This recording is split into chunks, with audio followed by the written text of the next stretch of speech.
Eh bien voilà, mesdames et messieurs, bonjour. Kairos, le temps T majuscule, le temps de Dieu. Comme sait si bien le dire l'apôtre des nations Annie-Carmen Loto-Mbongo, le temps de la bascule, où tout bascule positivement, parce qu'il y a le temps chronos, c'est le temps des hommes. À ce temps chronos, nous avons erré et cherché partout des solutions, nous n'avions pas trouvé. Au temps chronos, nous nous sommes cramponnés à notre intelligence, nous nous sommes fiés à ça, à nos parents, au pouvoir public, pour notre avenir. Ça n'a pas marché. Mais au temps de Dieu, c'est Dieu qui se lève, qui tend la main.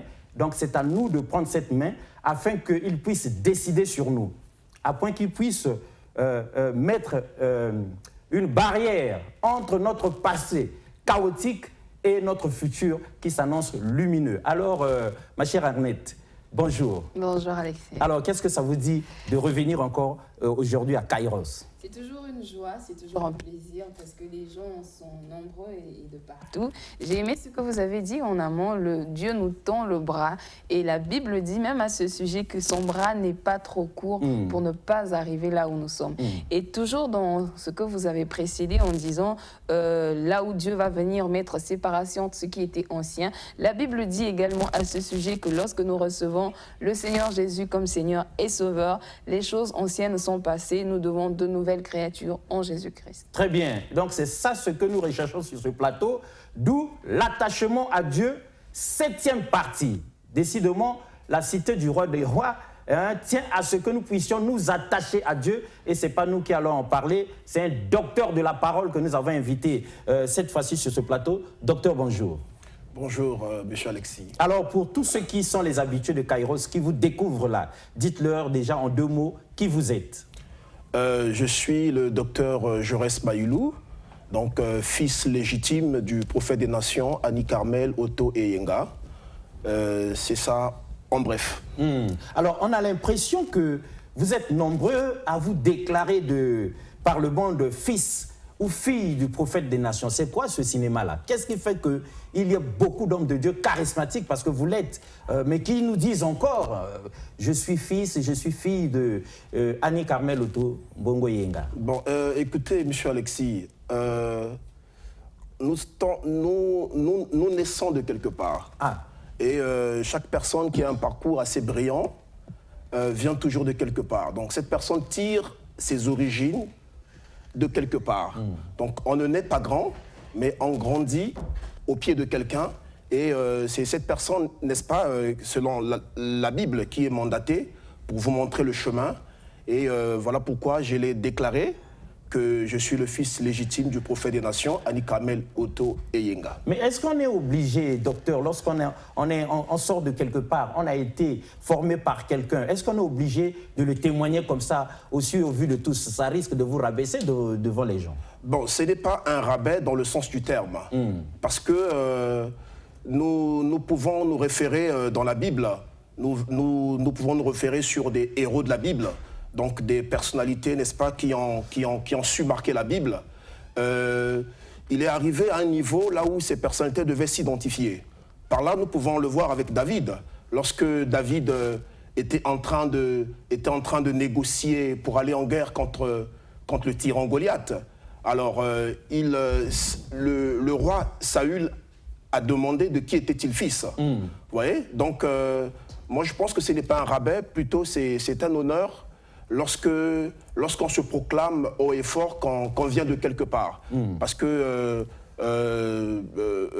pour vous dire qu'il n'existait personne dans le Seigneur qui n'ont pas de généalogie, que nous appelons entre guillemets les Melchisédek, des Melchisédek. Donc je ne pense pas que je suis un Melchisédek et c'est un grand honneur pour moi de le proclamer haut et fort que je suis le fils légitime de ma mère.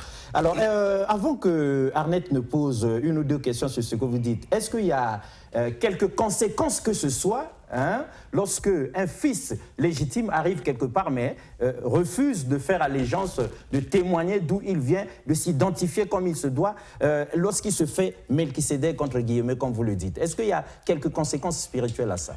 Bon, il y a plusieurs conséquences spirituelles, dont je vais énumérer quelques-unes. D'abord, il faut retenir que nous devons avoir des repères. Et les gens doivent savoir où nous identifier. Parce que quelqu'un a dit, un homme intelligent a dit, montre-moi ton père et je te dirai qui tu es. Exact. Donc rien que par le nom du père, tout de suite, il y a certaines portes. Tout comme le Seigneur Jésus revenait toujours à s'identifier fils de son père. Effectivement, vous avez su le dire. Donc, icto facto, lorsqu'on se présente devant quelques portes, quelques difficultés ou des combats, alors ces combats nous sont soumises et ces portes nous sont ouvertes. Simplement parce que nous nous identifions au nom de la personne, n'est-ce pas, qui nous chapeaute. Et par là, j'aimerais épingler une idée, j'aimerais parler de Élisée, n'est-ce pas, qui s'est présenté devant les eaux du Jourdain. Lorsque Élie a connu l'ascension, Élisée a pris le manteau de Élie, et lorsqu'il s'est présenté devant les eaux du Jourdain, alors en frappant les eaux du Jourdain, il a déclaré où était le Dieu de Élie. Alors pourquoi il s'introduit il s'introduit au nom du Dieu de Élie. Simplement parce que... Sous son onction. Sous son onction, parce que les esprits des eaux ne connaissaient pas Élisée, mais les esprits des eaux connaissaient Élie. Et Élie, comme vous pouvez le lire dans la Bible, qui a bloqué la pluie, qui a eu plusieurs émanations avec l'eau. Donc vous voyez, donc les esprits des eaux connaissaient Élie. Et une fois que Élisée porte le manteau de Élie, alors il était question qu'il s'identifie pour que les portes lui soient ouvertes. Et par là, nous avons vu comment les eaux du Jourdain se sont déchirées en deux, mais c'était par le manteau et en disant où était le Dieu de Élie. Très bien. Qu'est-ce que ça vous inspire déjà, cette introduction, cette entrée en la matière, Arnette et Yala? C'est très bon, mais moi j'aime beaucoup et j'apprécie énormément le fait que le docteur ici se présente en tant que fils du prophète.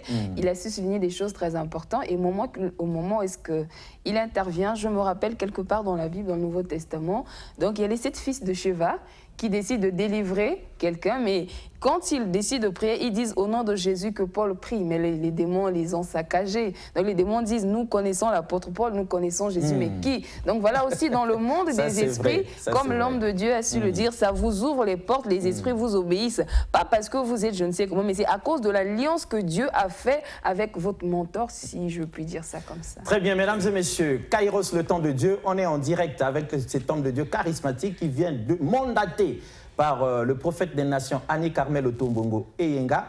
En haut, vous avez le numéro auquel vous pouvez nous appeler directement et il va vous répondre. Et en bas, vous pouvez écrire pour que nous puissions comme ça là, lire ça pour eux. Alors, l'homme de Dieu, l'attachement à Dieu, 7e partie. Pourquoi vous tenez tellement à ce que nous soyons attachés à Dieu? L'attachement à Dieu est un thème que le prophète des nations, Annie Carmel Oto Eyenga, a institué au sein des assemblées Cité du Roi des Rois. Elle a été mandatée par Dieu, révélée par Dieu, comme le dit la Bible, divinement inspirée par le Seigneur. Dieu parla à Joseph, divinement inspiré. Il fallait qu'il quitte, n'est-ce pas, Israël pour s'y rendre en Égypte. Alors, elle a été inspirée par Dieu. Pourquoi? Parce qu'un leader, c'est celui qui voit au-delà des montagnes.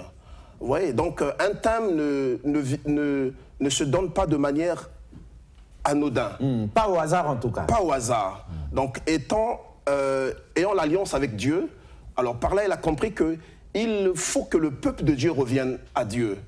Avec le temps actuel que nous sommes en train de passer, beaucoup sont en train de se perdre.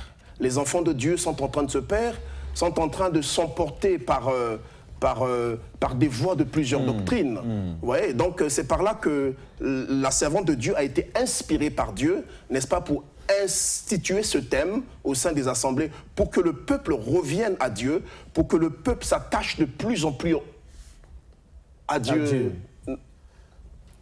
Oui, c'est compris, l'homme de Dieu. Maintenant, tout le monde est tout oreille. Et même il y en a qui s'impatientent déjà et appellent. Mais avant qu'on les prenne, si jamais on vous donnait 5, 10, 15 minutes pour délivrer votre message aujourd'hui relativement à l'attachement à Dieu, que direz-vous au peuple de Dieu avant qu'on le prenne au téléphone? Effectivement, par là, je vais me baser sur le livre de Ruth. Ruth, le chapitre 1er, au verset 1er jusqu'au verset 18. Si vous me permettez, bien sûr. Si je peux tout de suite faire la lecture.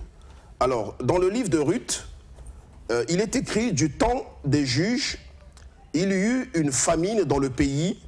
Un homme de Bethléem de Juda partit avec sa femme et ses 2 fils pour faire un séjour dans le pays de Moab. Le nom de cet homme était Abimelech, celui de sa femme Naomi, et ses 2 fils s'appelaient Machlan et Kiljan. Ils étaient Éphratiens de Bethléem de Juda. Arrivés au pays de Moab, ils y fixèrent leur demeure. Et Limelech, mari de Naomi, mourut et elle resta avec ses 2 fils. Ils prirent des femmes moabites, dont l'une se nommait Orpa et l'autre Ruth. Et ils habitèrent là environ 10 ans. Nous allons sauter, nous allons faire un saut. Alors nous allons aller au verset... Je vais vous épargner un peu de... Oui, vous avez l'histoire, hein. De l'autre Le là. temps passe vite. Ok, donc oui. nous allons aller au verset... Les téléspectateurs vont ouvrir leur Bible en même temps. Au verset 18, Naomi, le voyant, décidait à aller avec elle. C'est ça, ces instances. Non, pardon, on prend à partir du verset 15. Naomi dit à Ruth, « Voici ta belle-sœur est retournée vers son peuple et vers ses dieux. Retourne comme ta belle-sœur. » Ruth répondit, « Ne me presse pas de te laisser, de retourner loin de toi. Où tu iras, j'irai. Où tu demeureras, je demeurerai. Ton peuple sera mon peuple et ton Dieu sera mon Dieu. Où tu mourras, je mourrai et j'y serai enterré, que l'Éternel me traite dans toute sa rigueur, si autre chose que la mort vienne à me séparer de toi. » Alors, par ce verset, par cette belle illustration, nous pouvons ressortir le mot attachement.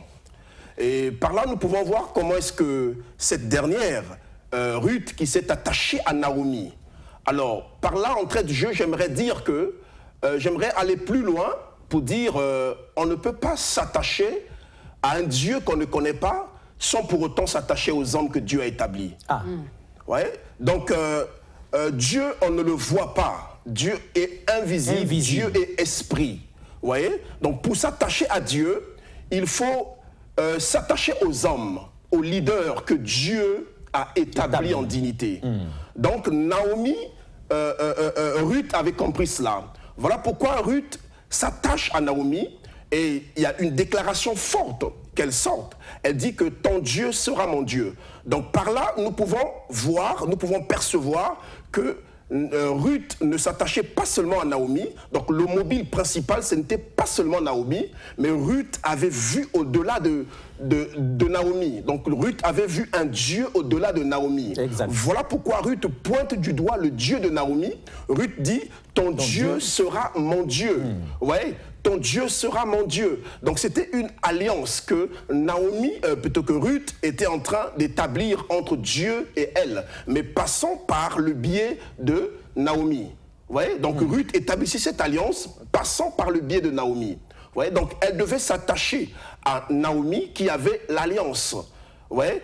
Donc une fois qu'elle rentrait en alliance avec Naomi, icto facto, elle se retrouvait en alliance avec le Dieu de Naomi. Exact. Voilà pourquoi elle dit, ton Dieu sera mon Dieu. Donc par là, j'aimerais dire ceci, que il est temps que nous nous attachons à Dieu. Mais nous ne pouvons pas nous attacher à Dieu de manière imaginaire, de manière fictive. Non, nous devons nous attacher aux hommes de Dieu, aux serviteurs de Dieu que Dieu a établis en dignité. C'est au travers de ces personnalités que Dieu a établies que nous pouvons voir Dieu. C'est vrai que l'homme a toujours tendance à vouloir voir, si bien palper.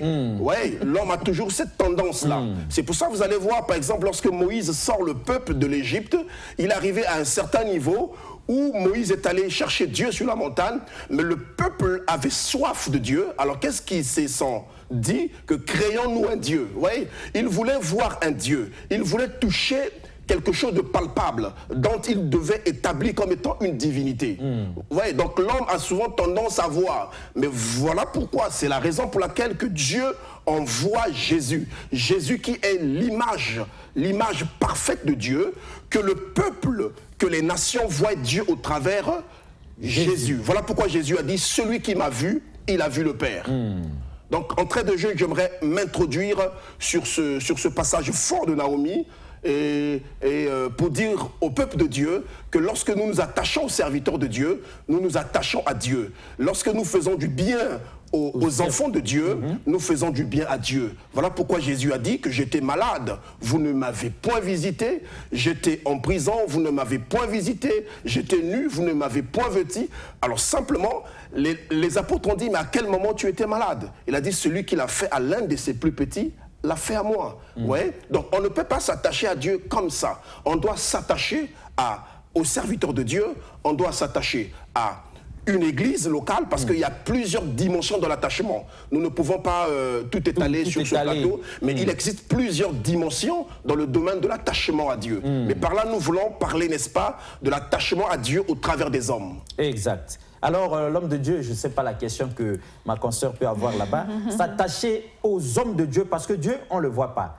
Et la parole, la foi vient de ce qu'on entend vient de la parole de Dieu, mais la parole de Dieu est dite par des gens mandatés par Dieu. Or, il se trouve aussi qu'il y a 1001 églises autour de nous, l'homme de Dieu. Alors, les téléspectateurs se demandent si nous devons nous attacher à tous les hommes de Dieu que nous rencontrons sur notre route. D'abord, il faut reconnaître que lorsqu'on parle de l'homme de Dieu, c'est un homme, n'est-ce pas, qui a Dieu. Ouais. Il y en a plusieurs qui prolifèrent dans la ville. En tout cas. Mais l'idéal, c'est de s'attacher au banc. De s'attacher au banc. Et les bancs, certainement, vous posez la question de savoir comment reconnaître les bancs.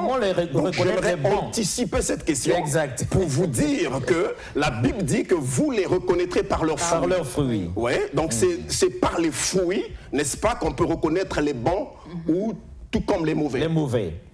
Arnette Yala. Mais oui, avant que je n'arrive sur mes questions, parce que oui, aujourd'hui, il y a des bons aussi qui sembleraient faire des miracles. Parce que dans le bon, oui, je me dirais... Les bons ou les mauvais? Non, les bons. L'homme de Dieu a dit, oui, on va les reconnaître par leurs fruits. Par leurs fruits. Mais aujourd'hui, nous voyons aussi, si je peux dire entre guillemets, des mauvais. En fait, ils se font passer pour des bons. Des bons, en réalité, si on essaie vraiment de s'approfondir, on comprendra, ou sinon on va réaliser qu'il est peut-être bon que par façade ou par... Il laisse paraître qu'il est bon, mais il ne l'est pas vraiment en réalité. Alors comme ça, un homme de Dieu, mauvais, non mandaté par Dieu, mais qui fait des miracles, qui nous éblouit, oui, parce que le diable aussi fait des miracles. Effectivement, bon, ma sœur a tout dit. Ma sœur a tout dit. On dit souvent qu'une question bien posée est à moitié répondue. Donc c'était pour vous dire que les bons aussi peuvent faire des miracles, mais on ne... Non, les mauvais aussi peuvent faire. Les mauvais aussi peuvent faire les miracles, autant pour moi. Mais c'est pour... Je vais vous dire que on ne reconnaît pas un bon serviteur de Dieu au travers des miracles. Oui. Très important. Comme vous l'avez su le dire, que les mauvais aussi peuvent faire des miracles. Donc c'est pour dire que le miracle n'est pas le signe indicateur d'un vrai ou d'un faux homme de Dieu. Vous voyez? Un vrai homme de Dieu, d'abord, il faut le reconnaître par les fruits de l'esprit. Mais parmi les fruits de l'esprit, il n'y a pas le miracle. Le miracle n'est pas mentionné parmi les fruits de l'esprit. Oui.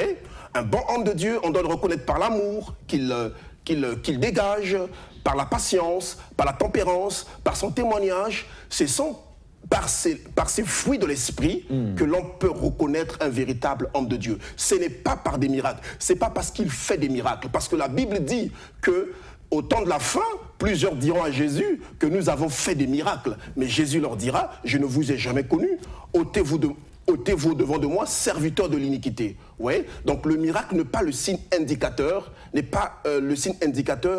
pour identifier un vrai homme de Dieu ou un faux homme de Dieu. Mais c'est par les fruits de l'esprit, les fruits du Saint-Esprit. Docteur, le prophète des nations, dimanche, devant nous, tirait un peu les oreilles à tous ces chrétiens qui font du vagabondage spirituel, sinon du vagabondage chrétien, en partant d'église à église à la recherche des miracles et tout ça. Est-ce que le chrétien ne va pas comme ça là faire le tour du monde? Peut-être qu'il va tomber sur le banc un jour. Quel conseil vous pouvez donner parce que à ces chrétiens-là qui, chaque fois qu'ils entendent que voilà un homme de Dieu charismatique là-bas qui fait des miracles, paf, ils quittent leur assemblée locale, ils sont là-bas. Tout de suite, il y a un verset qui remonte dans mon esprit. ce verset dit, Paul dit que c'est en tâtonnant que vous avez connu le Seigneur. Ah. C'est en tâtonnant que vous avez connu le Seigneur. D'abord, j'aimerais d'abord dire que c'est d'abord un problème de maturité. Hein? Ces chrétiens qui font le vagabondage spirituel, ce sont des chrétiens quelquefois, si vous rentrez dans le fond, vous trouverez que ce sont des chrétiens qui sont quelquefois mal affermis. Ouais? Le fait de partir à l'église ne veut pas dire qu'on est affermi. Parce que par là, nous pouvons aussi voir Pierre qui était auprès de Jésus, mais qui n'était pas affermi. Et Jésus-Christ a dit que quand tu seras affermi, tu devras également affermir les autres. Donc c'est pour dire que par là, nous pouvons l'identifier comme étant comme étant un manque d'affermissement. Vous voyez? Bon, mais car si réellement ils sont des chrétiens, des enfants de Dieu, ils finiront par retrouver le bon chemin. Vous voyez, quelquefois, il faut se perdre pour se retrouver. Exact. Donc, ça peut arriver aussi quand tu attends comme ça, l'église, jusqu'à ce qu'on rencontre... Oui, jusqu'à ce qu'on rencontre le Seigneur. Parce que si tu n'as pas goûté le vinaigre, tu ne seras pas... identifier le goût du miel. Exact. Ouais. Donc, tous ces chrétiens qui sont dehors, qui disent que les hommes de Dieu, que tel homme de Dieu m'a fait ceci, tel homme de Dieu m'a escroqué, j'étais victime d'un arnaque d'un homme de Dieu. Alors, ces chrétiens-là, une fois qu'ils vont trouver le bon, ils vont se stabiliser. Ouais. Oui, j'aime beaucoup ce que l'homme de Dieu est en train de dire sur ce plateau, parce que Kairos, comme nous ne cessons de le dire, c'est aussi un temps d'édification. Donc c'est pour dire à toutes ces personnes, l'homme de Dieu soulignait des choses très importantes, que donc avant de trouver le bon, on a erré ça et là, mais heureusement que le temps de Dieu finit par arriver. Donc Kairos, c'est aussi un temps d'enseignement pour toutes ces personnes qui nous regardent. Vous avez su répondre à la plupart de mes questions que j'ai établies ici. Je ne peux que dire... Avant même que ces questions ne soient posées. Je ne peux que dire gloire à Dieu, parce que le Seigneur vraiment envoie sur le plateau des Kairos des hommes qui sont mandatés par lui-même. À l'homme de Dieu, quelqu'un qui vous suit attentivement dit qu'il a l'impression que ce thème-là, l'attachement à Dieu, ne concerne pas que les fidèles qui font leur vagabondage spirituel, mais il y a aussi beaucoup d'hommes de Dieu qui ont besoin de s'attacher à Dieu. Que lui répondez-vous? Effectivement, l'attachement à Dieu ne concerne pas que des fidèles. Des fidèles. Et en amont, j'ai dit ceci, j'ai dit que si nous pouvons parler de l'attachement à Dieu, nous allons soulever plusieurs volets. Nous allons parler de l'attachement à Dieu dans plusieurs dimensions. Vous voyez? Donc, pour ne pas se perdre dans nos idées, dans notre émission, j'ai bien dit que nous parlerons de l'attachement à Dieu au travers des hommes de Dieu. Vous voyez? Donc, c'est pour ne pas qu'on se perd, j'aimerais que nous restions dans le trait de l'émission. Oui, dans ce que vous avez épinglé aujourd'hui. Et effectivement, dans le trait de l'émission, c'était pour dire que j'aimerais dire à cette personne qui a écrit, à ce téléspectateur, pour dire que c'est vrai, ce n'est pas seulement aux fidèles de s'attacher à Dieu, mais les hommes de Dieu aussi doivent s'attacher à Dieu. Alors, par là, ça ouvre une autre brèche, une autre dimension de l'attachement de l'homme de Dieu vis-à-vis de Dieu. Et nous ne voulons pas parler de ça. Et ce que nous voulons parler, c'est de l'attachement à Dieu au travers de l'homme de Dieu. Oui, mais prochainement, comme nous vous aurons aussi sur ce plateau, vous serez quand même en droit de donner un cours aussi à certains hommes de Dieu, même sans orgueil, quand même, pour que tout le monde revienne à la déontologie, à l'éthique de leur sacerdoce quand même. Effectivement, effectivement. Parce qu'il y a problème, sinon le chrétien n'aurait pas écrit. Il y a un appel. Oui, on prend l'appel. Non, c'est mon répertoire. Mais moi j'ai une question, parce que s'attacher aux hommes de Dieu, c'est ça, non? S'attacher aux hommes de Dieu, s'attacher à Dieu au travers des hommes de Dieu, voilà, c'est ça. Aujourd'hui, toujours, je pense que M. Alexis m'a un peu précédé dans cette question, la délinquance. Nous constatons aussi aujourd'hui qu'il y a des brebis qui commencent tellement à s'attacher aux pasteurs, tellement à s'attacher aux bergers, jusqu'au point de les vénérer au-delà de Dieu. Et ces hommes de Dieu qui, pour la plupart, sont malins, qui sont de mauvaise foi, je vais dire comme ça. On a vu des cas où le berger a engrossé des sœurs à l'église. Alors comment faire pour ne pas tomber dans ce piège-là? Comment ne pas vénérer, au lieu d'adorer Dieu, on commence à vénérer les hommes qui sont à la tête des églises. Comment faire pour ne pas tomber dans ce piège-là? Ils sont nombreux dans les églises qui commencent à adorer comme ça, là, à déifier même l'homme de Dieu qui est le berger, qui est le chef de l'église. De l'église, ou bien de ce troupeau-là. Ok, c'est vrai, il existe plusieurs serviteurs de Dieu, pour ne pas dire hommes de Dieu, donc entre guillemets, qui ne sont pas, c'est comme je l'ai dit, qui ne sont pas des vrais serviteurs de Dieu, qui sont des loups, n'est-ce pas, qui se sont déguisés en peau d'agneau. Vous voyez, qui sont déguisés en peau d'agneau. De véritables loups ravisseurs. Il en existe. Vous voyez, nous ne pouvons pas exclure ce chapitre. Il en existe.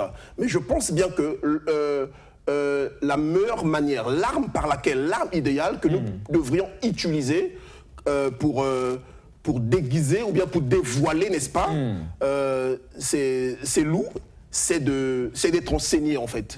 Nous devons être enseignés. Voilà pourquoi le dimanche, la servante de Dieu, le prophète des nations, Annie Carmel Otom Yenga nous a parlé, nous a dit que nous devrons nous attacher à Dieu au travers de ses serviteurs.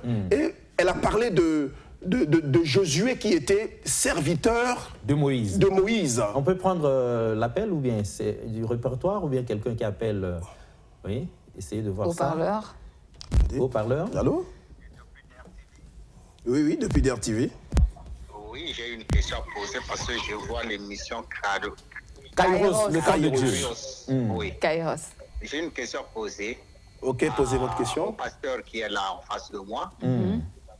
Oui.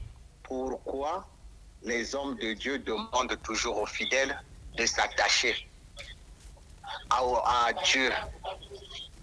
Mais pourquoi les hommes de Dieu d'aujourd'hui ne s'attachent pas à Dieu correctement? Mais ils sont dans les trucs comme les trucs comme cosmogonites. Oui. Parce que les miracles que les pasteurs font, ce ne sont pas les miracles réellement de Dieu, mais car ce sont les miracles cosmogoniques. À quel moment le pasteur pourra être vraiment dans la loi de Dieu réelle? Voilà ma question. Ok, merci pour votre question. Merci pour votre question. C'est une très belle question. Si vous suivez l'émission attentivement, nous avons dit que aujourd'hui nous parlons de l'attachement à Dieu au travers des hommes de Dieu. Et prochainement nous verrons l'autre chapitre. Mais c'était pour vous dire aussi que l'attachement à Dieu,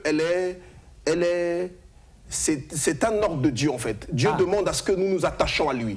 Voilà pourquoi la Bible nous dit dans le livre de Deutéronome, tu aimeras le Seigneur ton Dieu de toute ta force, de toute ton âme, de tout ton cœur. Tu aimeras, donc tu t'attacheras, dans d'autres termes, tu t'attacheras à Dieu de toutes tes forces, de toute ton âme. Donc c'est un ordre que Dieu donne. De Dieu lui-même. Que Dieu lui-même donne. Ce n'est pas les hommes de Dieu qui ont créé ça, attachez-vous à nous et tout ça. Non, c'est pas les hommes de Dieu. C'est pas les hommes de Dieu. Mais il est de devoir aussi à l'homme de Dieu de s'attacher à Dieu. Exact. Ouais, donc c'est une autre dimension d'attachement. Oui, donc, mais ça nous verrons prochainement. Et vous avez compris, docteur, qu'il y a plein de fidèles qui ont trouvé quand même des griefs du côté des responsables et qui voudraient ici en discuter avec vous. Donc, prochainement, vous viendrez pour dénoncer ce qui est dénonçable. Alors, bonsoir l'homme de Dieu. Comment s'attacher à Dieu à travers son pasteur? Ça se fait concrètement comment? Ok. Une très belle question. Je pense qu'elle devait être posée à belle lurette. Voilà. Alors, pour s'attacher à Dieu au travers son pasteur, d'abord, nous devons nous attacher par le lien de l'amour. Ouais? Nous devons d'abord aimer notre pasteur. Nous avons remarqué dans plusieurs églises, il existe des chrétiens, des fidèles qui viennent à l'église, qui suivent le culte, mais à la fin, n'est-ce pas, qui rasent des couloirs, qui se mettent dans des coins en train de parler du mal de leur leader, parler du mal de leur pasteur. Ouais, c'est inaccessible, c'est très aberrant de voir que vous êtes nourri dans une église, dans une église locale, et que vous parlez du mal de cet homme de Dieu. Nous avons vu dans l'Assemblée d'Israël, lorsque Dieu a établi Moïse, il est arrivé à un certain niveau où Moïse a fait quelques bévues. Mais la Bible nous dit que la sœur de Moïse, Myriam et Aaron, commençaient à parler en mal contre Moïse. Oui, commençaient à parler en mal contre Moïse. L'idéal serait de s'approcher de Moïse, de s'approcher de l'homme de Dieu et de lui soumettre ses doléances. Exact. Oui, alors il parlait en mal. Et pendant qu'il parlait en mal, cela n'a pas plu à l'Éternel Dieu. Ça n'a pas plu à l'Éternel. L'homme de Dieu, on vous arrête parce que le temps est court, il y a quelqu'un qui souffre au téléphone, vérifiez l'appel et puis prenez si c'est bon. Oui, allô? Oui, bonsoir. Là, je suis en direct avec l'émission Le Temps de Dieu. Le Temps de Dieu. En direct, oui. Kairos. Oui, je vous appelle ici depuis Ouesso. Ok. Ah. Nous vous écoutons. Ok, d'accord. Moi, je voulais juste contribuer un tout petit peu sur quelque chose. Allez-y. Par rapport à ce que le pasteur est en train de dire. Vous savez, l'Afrique francophone souffre de quelque chose qui est vraiment grave. Ok. La Bible dit ceci, dans 2 Chroniques 20, le verset 20, la Bible dit que « Confiez-vous à l'Éternel, vous serez affermis, et confiez-vous à ses serviteurs, et vous réussirez. » Vous réussirez. Et quand vous voyez déjà ça, ça veut dire que même Dieu a confiance à ses serviteurs. Ok. Et si aujourd'hui les gens, c'est-à-dire le Congolais croit que seulement c'est les pasteurs qui font du mal, c'est archi faux.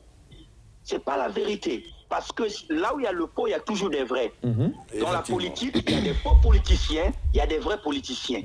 Dans le domaine ecclésiastique, même dans le domaine, dans le catholicisme, il y a des vrais et des faux prêtres. Ok. Donc, et tant que pasteur, vous devez éclairer l'opinion que partout il y a le mal et le bien. Très bien. L'homme de Dieu, on peut arrêter l'appel parce que le temps est contre nous. Sinon, on a compris l'idée, maîtresse. Il y a d'autres qui veulent écrire et appeler. Oui.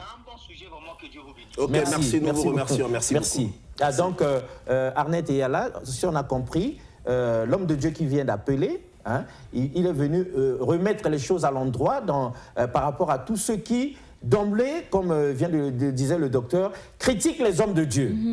Et il nous a démontré par un passage biblique que Dieu a confiance à ses serviteurs. Il leur fait confiance. Donc nous avons aussi intérêt à leur faire confiance. Mais il n'est pas exclu que s'il y a vraiment des dérives, c'est des choses que le pasteur verra avec nous, le docteur nous dira. Dieu a toujours prévu certainement comment faire. Bonjour monsieur Alexis, je suis ton frère Guy Francis de Kangam Bandi. S'il te plaît, quel est le thème? Le thème est clair et net, c'est l'attachement à Dieu. Ridel Goma, l'attachement à Dieu, 7e partie. Parce que la cité du roi des rois, chapeautée par le prophète Annie Carmel, Otombongo et Yenga, trouve que c'est très capital pour les chrétiens que nous sommes de nous attacher à Dieu. Mais comme le docteur l'a dit ici, Dieu, on ne le voit pas, il est invisible, il est où? Il est à travers ses serviteurs. En s'attachant à ses serviteurs, on s'attache à Dieu. En respectant les hommes de Dieu, on respecte Dieu. Et nous disons ça parce qu'aussi, les gens ont la fâcheuse habitude de respecter les hommes politiques et de mépriser les hommes de Dieu. Voilà, donc ça, c'est mauvais. Dieu est contre ça. Arnett et Yala, peut-être vous aviez quelque chose à dire le temps que nous lisions encore vous savez, autre message. Vous me précédez dans mes propos. Mais ce qui est vrai et malheureusement triste, aujourd'hui, les hommes de Dieu sont minimisés. Nous pensons que les hommes de Dieu sont des mendiants. Ils n'ont pas grand-chose à faire. Ils n'ont pas réussi dans leur vie. Ils ont raté la vie. Voilà pourquoi. Parce qu'il y a quelques temps, permettez-moi, je vais chuter là-dessus, quelqu'un dans mon entourage dit que moi, si je fais que ça ne réussit pas, je vais ouvrir une église. Voilà, comme ça sera mon entreprise et je verrai comment ça fonctionne. Alors que c'est pas toujours comme ça que ça se passe. Donc il faudrait avoir l'appel, je crois, reçu l'appel de Dieu pour voilà, ouvrir une église, s'il faut dire ça. Il faudrait, mesdames et messieurs, être mandaté par Dieu lui-même. Le problème, c'est aussi lorsqu'on vient se présenter au nom de Dieu, mais pas de sa part. Hein? On s'est autoproclamé envoyé. Et à ce moment-là, il y a des dérives. Alors, l'homme de Dieu, bonjour, à quel moment on reconnaît réellement que cette personne est vraiment attachée à Dieu? Ok. On reconnaît qu'une personne est attachée à Dieu, c'est lorsque la personne... Il y a plusieurs démarches, il y a plusieurs critères. En trait de jeu, j'ai parlé de l'amour. envers son pasteur. Une personne qui parle du bien de son pasteur. Une personne qui parle en bien de son pasteur. Qui le soutient. Qui le soutient moralement, dans la prière, financièrement, qui soutient son pasteur. Donc ça, c'est la première dimension. Et la deuxième dimension, c'est lorsqu'une personne est attachée à l'église locale. Ouais, le prophète des nations... C'est très important d'être attaché à l'église locale. C'est très important parce que tu ne peux pas suivre un leader sans pourtant que tu sois attaché à l'œuvre que le Seigneur lui a donnée. Voilà pourquoi le prophète des nations, Annie Carmel Otoyenga, ne cesse de nous parler sur l'attachement à l'église locale. Vous voyez? Donc elle ne cesse de nous édifier que nous devrions nous attacher à l'église. Ouais, c'est pour ça la Bible dit que ne négligez pas vos assemblées. Ne négligez pas vos assemblées. Vous devez être attaché à l'église. Vous devez participer au programme de l'église. Vous devez être présent à l'église. Oui, parce que vous ne pouvez pas être attaché à une église, à l'homme de Dieu, sans que vous ne soyez attaché à une église. Ça n'existe pas. Donc il n'y a pas de 201. Ouais. Sans que vous ne participiez aux activités même de l'église. Sans que vous ne participiez aux activités de l'église, monsieur Alexis. Vous êtes disparu toute la semaine. On vous voit seulement les dimanches. Vous êtes un chrétien de dimanche. Vous avez prié le dimanche, vous disparaissez aussi. On vous voit encore le dimanche prochain. Alors ça prouve que vous n'êtes pas attaché à Dieu. Alors bonsoir, c'est frère Dadi. Comment s'attacher à Dieu? Je crois que c'est répondu dans tout ce qu'on est en train de dire ici. Bonsoir, à quel moment, il nous reste 5 petites minutes, à quel moment, on reconnaît ça, on avait lu. Bonsoir, j'ai une question, j'aimerais savoir dans quel verset de la Bible on mentionne l'Ancien Testament et le Nouveau. Ah, là je crois qu'on a affaire peut-être à quelqu'un qui apprend. L'Ancien Testament, c'est autre chose et le Nouveau Testament, c'est autre chose. N'est-ce pas? Mais c'est pas une affaire de verset biblique, je crois. Non, non, c'est pas une affaire de verset biblique, c'est une affaire d'alliance. D'alliance, voilà. Ouais. L'Ancien Testament, le Nouveau Testament, ça, ce sont des théologiens qui l'ont situé comme ça. Voilà. Mais c'est une affaire d'alliance. D'alliance. Ouais, l'alliance mosaïque, l'alliance de Moïse, au travers des tablettes de la loi, et l'alliance christique. D'accord. Ouais, donc avec Moïse, c'est l'Ancien Testament. C'est l'Ancien Testament. Et avec le Seigneur Jésus-Christ, c'est le Nouveau Testament. Voilà. Arnette, il y a là une question? Non, non, pas vraiment. Bon, quelqu'un pose encore la répétition est la mère des sciences, peut-être qu'il prend le train en marche. Comment s'attacher à Dieu? On a déjà répondu à cette question. S'attacher à Dieu à travers le pasteur, mais on ne sait jamais. Ici, il s'agit, quand on est dans une assemblée locale, c'est-à-dire Dieu a mandaté un homme de Dieu, comment on s'attache à cet homme de Dieu-là? On le respecte. On ne vous demande pas autre chose. On le respecte. On le soutient. Hein? Par la prière. Les hommes de Dieu ont besoin aussi de nos prières. C'est ça. Effectivement. On le soutient moralement, en étant présent. Un homme de Dieu, une servante du Seigneur, quand elle arrive et qu'elle voit que les uns et les autres sont là, ça fait du bien. C'est la famille qui se retrouve. Oui, une famille. En participant aux activités de l'Église, on soutient l'homme de Dieu et on s'attache ainsi à Dieu. Et évidemment, en obéissant aux 10 commandements et à toutes les recommandations qui sont dites, sinon l'homme de Dieu, s'il vous était donné de prendre l'appel qui est là, le tout dernier, parce qu'on va atterrir. Oui, allô? Oui, allô? Ok. Je suis l'émission qui passe à la télé, là. Ah, ok, d'accord. Vous êtes en direct. Vous êtes en direct, monsieur. J'ai une question. C'est quoi votre question, monsieur? Bon, je pose la question. Bonsoir, monsieur. On vous écoute. On vous écoute, monsieur. Posez votre question. J'aimerais savoir. Ok. Pourquoi nous parlons, je dis pourquoi nous parlons des relations entre l'être humain que nous sommes et de Dieu? Posez votre question, on vous écoute. Bon, maintenant je pose ma question. Je disais que je voulais savoir si les Français, si les Blancs n'ont pas donné la formation de leur langue, comment se passerait effectivement l'attachement de l'individu noir que nous sommes à Dieu? Parce que, voilà. Ouais. Ok, merci pour votre question. Vous avez saisi la question? Je pense qu'il s'agit simplement, pour faire simple, comment s'attacher à Dieu. C'est ça. Oui. Là, il a chuté par le sens que si les Blancs ne nous avaient pas donné leur langue, comment devrions-nous nous attacher à Dieu? dans nous autres noirs. C'est autant dire que Kairos, le temps de la fin, il fallait bien aussi que ce soit en Lingala, en Kituba et tout ça. On a pris acte l'homme de Dieu. Et je voulais aussi dire au monsieur que nos ancêtres s'attachaient à Dieu au travers de nos langues maternelles. Ah oui, évidemment. Parce que toutes les langues viennent de Dieu. Dieu comprend toutes les langues. Que ce soit Lingala, le Mundukutuba, Zambikuwak, Balong, Nyostu. Et Zana Lingala, Naki Congo, Dieu écoute tout. Donc c'est pas interdit. C'est pas interdit de prier en Boshi, en Bembe, en Vili, en Kouniou, en Dondo. C'est pas interdit. Dieu écoute toutes les langues. Ah, d'accord. Ouais. Et ce qui est même bien, c'est qu'il faut prier dans la langue à laquelle on se sent à l'aise. Voilà. Pour bien dresser ses paroles à Dieu. Très bien. Alors, l'homme de Dieu, on est à l'atterrissage. C'est vrai qu'il y en a qui appellent. Tous ceux qui appellent, ne vous inquiétez pas. Dès que l'émission finit, au premier numéro à l'écran, vous appelez l'homme de Dieu, vous pouvez échanger avec lui, pourquoi pas prendre attache avec lui. Alors, si vous étiez donné 1 minute pour conclure pour aujourd'hui, avant qu'on ne vous retrouve, que diriez-vous aux téléspectateurs?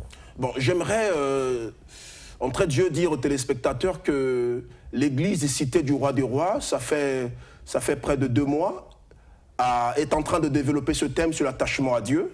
Le prophète des nations, Annie Carmel Otoyenga, est en train de nous donner des enseignements extraordinaires sur l'attachement à Dieu.